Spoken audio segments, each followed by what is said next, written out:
लेकिन ऐसे डॉक्टर अपने प्रोफेशन में जो हमने देखा है और जो किया है, वो छोटी सी बात कह रहे हैं आपके सामने कि मरीज मेरे सामने मरता रहता है, लेकिन फिर भी हम रिश्तेदारों कहते हैं कि दुआ कीजिए, अल्लाह ताला जरूर उनको बचा लेगा।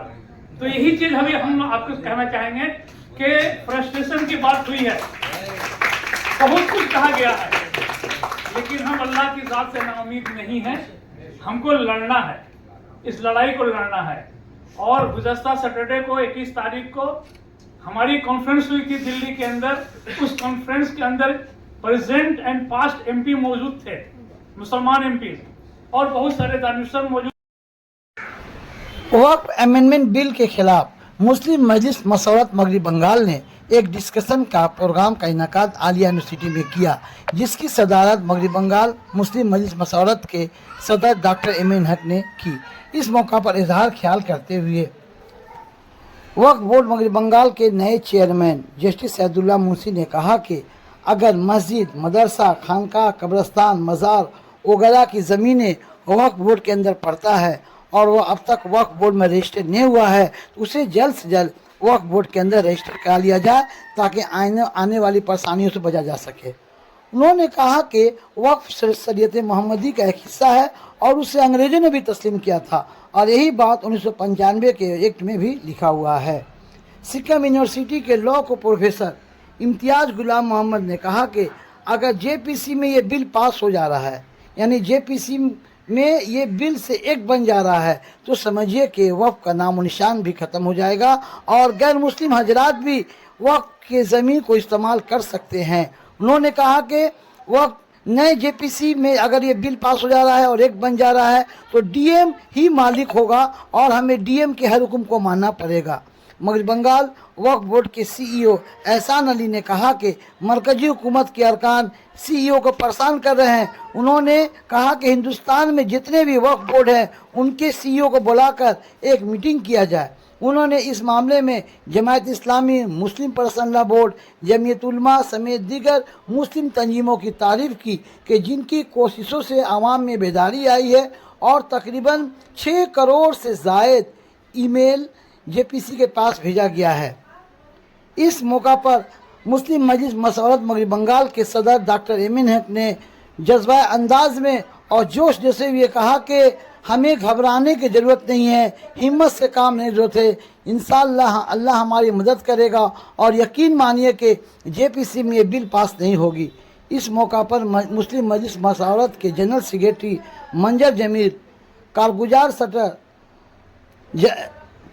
सदर एडवोकेट ख्वाजा जावेद यूसुफ, उजमा आलम, अरशद वारसी समेत दीगर लोगों ने इजहार ख्याल किया।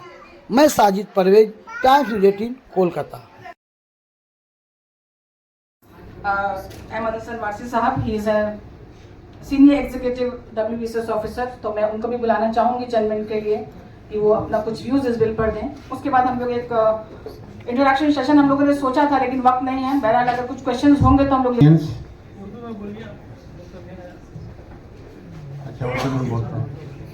इस पे जो डिस्कशन हुआ है बहुत ही लर्निंग डिस्कशन हुआ है और ये बहुत ही डिटेल डिस्कशन हुआ है।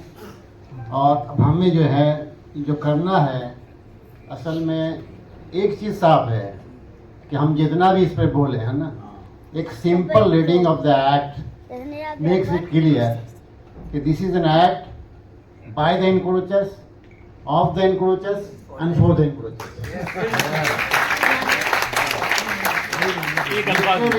जहाँ पर भी एक्ट ये बना है, एक भी प्रोविज़न ऐसा नहीं है जो प्रोटेक्शन ऑफ वक़्फ़ के लिए हो। पूरे हिंदुस्तान में लगभग शुरुआत में इसकी इतनी अहमियत नहीं नज़र आई, बहुत धीरे धीरे लोगों ने इसको वोट करना शुरू किया।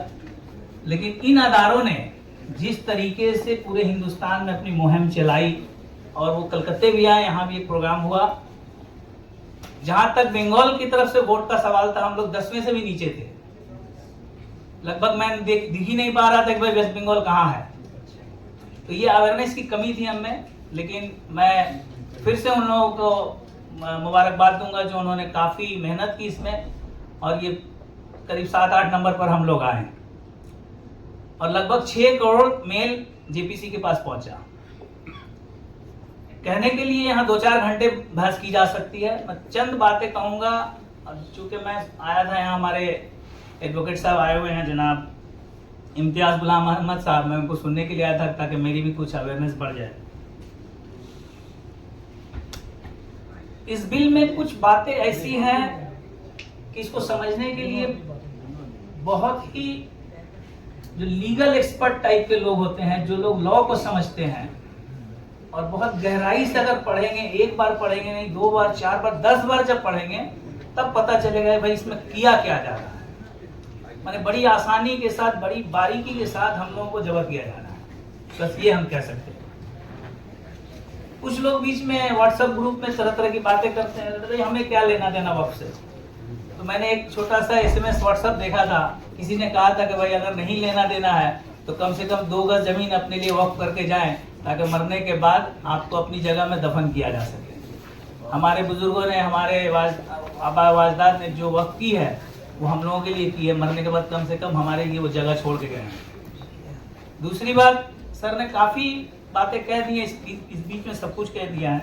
कुछ बातें ऐसी हैं कि अगर ये एक्ट अगर इम्प्लीमेंट हो जाएगा तो समझ लीजिए हम कहीं के नहीं रहेंगे। एक उसमें कहा गया है कि पोर्टल बनाएगा गवर्नमेंट, और जब एक्ट नाफिज हो जाएगा, जब एक्ट ये पास हो जाएगा, बिल पास हो जाएगा, तो उस पोर्टल में 6 महीने के अंदर सारी वक्फ की जायदादों को एंट्री करना होगा। और इस 6 महीने में अगर नहीं कर पाएंगे आप, तो वो वक्त जमीन आपकी नहीं रहेगी। तो बीइंग ए CEO मेरे ऊपर हेडेक आ जाएगा भाई कि 6 महीने में तो मैं कैसे करूंगा। सर ने सही कहा था कि हजारों हजार बीघा जमीन वक्फ हुआ है, लेकिन वक्फ होने के बाद अलग अलग एक्ट के तहत वो जमीनें खत्म हो गई। बरगा एक्ट हुआ, वेस्टेड हुआ, लैंड एक्विजिशन हुआ, ठेका टेनेंसी आया, और हम कौम के रहनुमा, कौम के रहबर जो बड़ी बड़ी बातें करते हैं, हम सब सो रहे थे, हमने उसे जाने दिया, सब जगह जाता गया। और घर में बैठ के व्हाट्सएप फेस, अभी तो है, पहले तो था भी नहीं, कहते वक्फ बोर्ड क्या कर रहा था, उसने क्यों नहीं ऐसा किया। चंद बातें हैं जो लोगों को सामने आना चाहिए कि क्या क्या करना है और क्या नेक्स्ट कोर्स ऑफ एक्शन होना चाहिए। JPC बैठी हुई है, परेशान करके रखी है सबसे पहले पूरे हिंदुस्तान के CEO को। जितने CEO हैं पिछले 2 महीने से परेशान हैं। हमें उनकी मदद करनी है कि वो ये साबित करें कि हमने जो एक्ट लाया है, बिल लाया है, वो सही है। वो हमसे साबित करवा रहे हैं। लगभग डेली एक मैसेज आता है CWC से कि आप ये रिपोर्ट दीजिए, वो रिपोर्ट दीजिए, फलाना रिपोर्ट दीजिए। भाई इतने दिनों से सो रहे थे, वो भी कुछ नहीं कर रहे थे, अब हमें जगा रहे हैं। वो ऐसी ऐसी रिपोर्टें मांग रहे हैं कि अगर उस रिपोर्ट को हम हाँ कहें तो भी फंसेंगे, ना कहें तो भी फंसेंगे, क्योंकि वो एक जाल बना चुके हैं कि भाई जब पार्लियामेंट में जब बहस होगी तो वो यही कहेंगे, अरे बंगाल के CEO ने तो ये जवाब दिया था, तो आप ही तो कह रहे हैं कैसा है। तो ये इतनी बारीकी के साथ इस चीज को इम्प्लीमेंट किया जा रहा है कि अगर सही मायनों में, अगर मैं कहूं कि अगर क्लोज डोर में इसको आलोचना किया जाए, क्लोज डोर में अगर इस पर बहस की जाए, तो एक बम ब्लास्ट की तरह है। मैं जितने ऑर्गेनाइजेशन यहाँ पर बैठे हुए हैं, जो लोग हैं कौम के खैरखा लोग हैं, मैं उनसे गुजारिश करूंगा कि भाई आप लोग एक कॉन्फिडेंशियल मीटिंग हिंदुस्तान के तमाम CEO और चेयरमैन के साथ एक क्लोज डोर मीटिंग करें, वरना JPC किस स्टेट में कब जाएगी। मेरे पास भी फोन आया था कि हम लोग आएंगे, जब आना हो आप आइए, तब आएंगे, आप हमको 1 हफ्ते पहले बताइए। যে অ্যামেন্ডমেন্ট আনা হচ্ছে সেখানে বলছে যে ওয়াকফ cannot be created without any written document. আজকে হাজার বছরের ওপর থেকে যে ওয়াকফ সম্পত্তিগুলো আমরা ক্রিয়েট করেছি বা আছে, এবং মোহামেডান ল যেটা আনকোডিফাইড মোহামেডান ল, এখনো this is treated to be practice amongst the Muslims. We follow this Mohammedan law. Mohammedan law, শরিয়ত ল, যেটা আমি বলছিলাম একটু আগে, এই শরিয়ত ল এর যে কনসেপ্ট, কতগুলো সাবজেক্ট আছে যেখানে শরিয়ত law still applicable even in the independent India. এবং এটা কেন আছে, ইন 1967 শরিয়ত অ্যাপ্লিকেশন অ্যাক্ট এনাক্ট করা, 1937 মুসলিম পার্সোনাল লস শরিয়ত অ্যাপ্লিকেশন অ্যাক্ট 1937 ব্রিটিশ পিরিয়ডে এই অ্যাক্টটাকে করা হয়, এনাক্ট করা হয়। সেখানে রেকগনিশন দেওয়া হয় যে so far Indian Muslims are concerned, these are the subjects to be governed by the parties if both the parties are Muslim.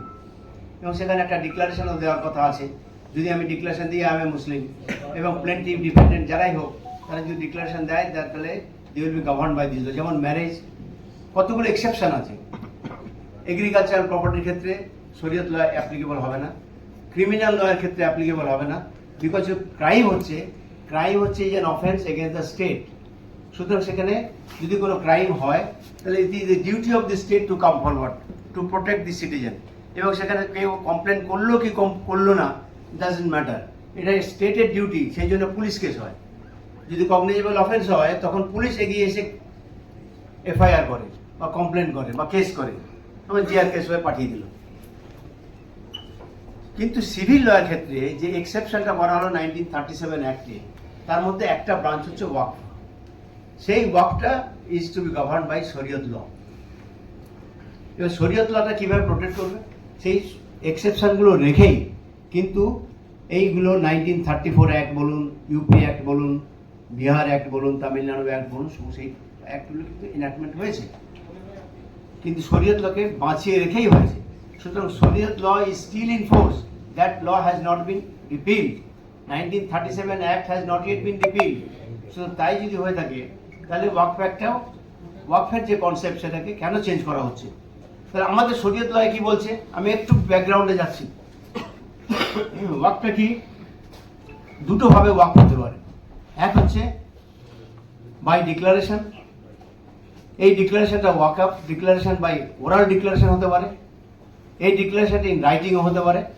এই ডিক্লারেশনটা দরকারও নেই কোনো জায়গায়, যদি if it is proved that the nature and character of the property is being used for time immemorial as a waqf, then this property has to be recognized by the board of waqf as waqf. এবং সেই কনসেপ্টেই যদি কোনো প্রপার্টির উপর মসজিদ থাকে,